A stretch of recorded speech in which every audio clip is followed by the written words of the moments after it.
Give me a moment. I quickly want to cut across and listen into Prime Minister Narendra Modi chairing a session at the United Nations Security Council on maritime security. Stable maritime domain का है। Free maritime trade के लिए यह भी आवश्यक है कि हम एक दूसरे के नाविकों के अधिकारों का पूरा सम्मान करें।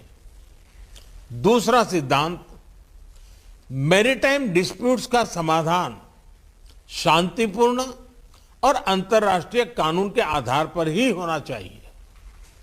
आपसी ट्रस्ट और कॉन्फिडेंस के लिए यह अति आवश्यक है। इसी माध्यम से हम वैश्विक शांति और स्थिरता सुनिश्चित कर सकते हैं। भारत ने इसी समझ और मैच्योरिटी के साथ अपने पड़ोसी देश बांग्लादेश के साथ अपनी मैरीटाइम बाउंड्री को सुलझाया है। तीसरा सिद्धांत, हमें प्राकृतिक आपदाओं और नॉन स्टेट एक्टर्स इनके द्वारा पैदा किए गए मैरीटाइम थ्रेट्स का मिलकर सामना करना चाहिए। इस विषय पर क्षेत्रीय सहयोग बढ़ाने के लिए भारत ने कई कदम लिए हैं। साइक्लोन, सुनामी और प्रदूषण संबंधित समुद्री आपदाओं में हम फर्स्ट रिस्पॉन्डर रहे हैं। पायरेसी को रोकने के लिए भारतीय नौसेना में 2008 से हिंद महासागर में पेट्रोलिंग कर रही है। भारत का वाइट शिपिंग इंफॉर्मेशन फ्यूजन केंद्र हमारे क्षेत्र में साझा मैरीटाइम डोमेन अवेयरनेस बढ़ा रहा है। हमने कई देशों को हाइड्रोग्राफिक सर्वे सपोर्ट को और समुद्री सुरक्षा में प्रशिक्षण भी दिया है।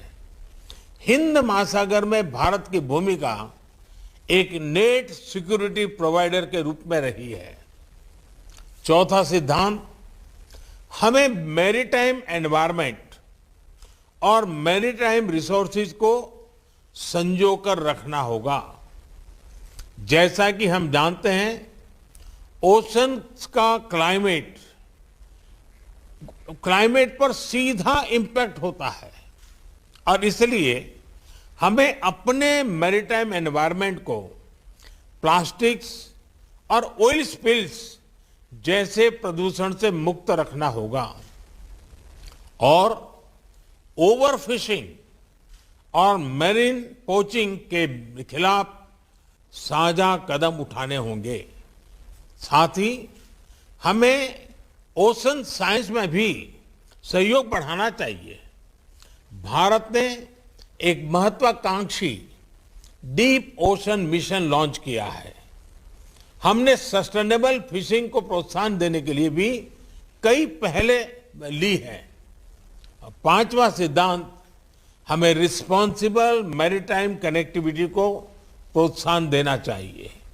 यह तो स्पष्ट है कि समुद्री व्यापार को बढ़ाने के लिए इंफ्रास्ट्रक्चर का निर्माण आवश्यक है, लेकिन ऐसे इंफ्रास्ट्रक्चर प्रोजेक्ट्स के डेवलपमेंट में देशों की फिस्कल सस्टेनेबिलिटी और एब्सॉर्प्शन कैपेसिटी उसको भी ध्यान में रखना होगा।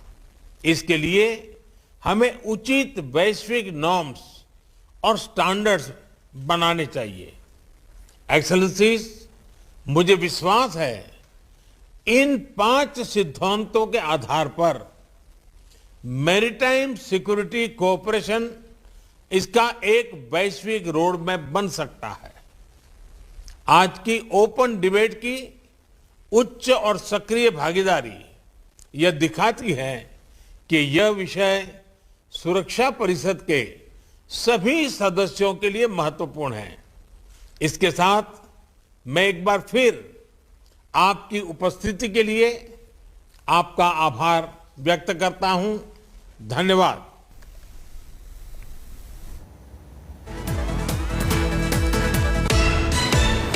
Prime Minister Narendra Modi there chairing the session on maritime security. the Prime Minister was addressing the United Nations Security Council on maritime security.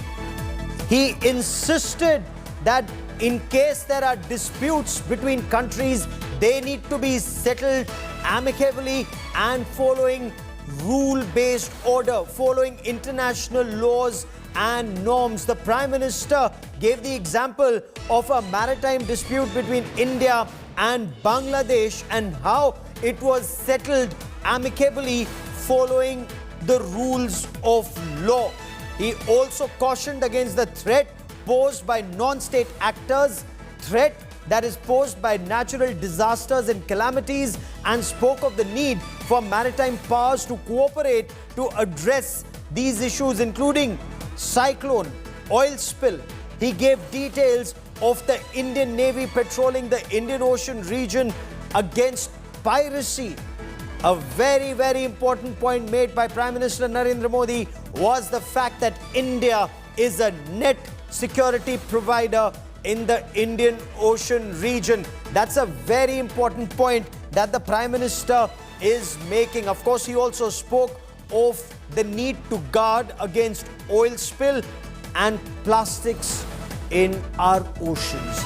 We will continue to track developments on this story and of course the felicitation of India's Olympic heroes that will take place in about half an hour from now. That remains our top focus story. But India being the net security provider in the Indian Ocean region, and all disputes need to be settled amicably. Very important points made by Prime Minister Narendra Modi. Much more on that on India First at 10 tonight. A quick break. Back with lots more. Stay with us.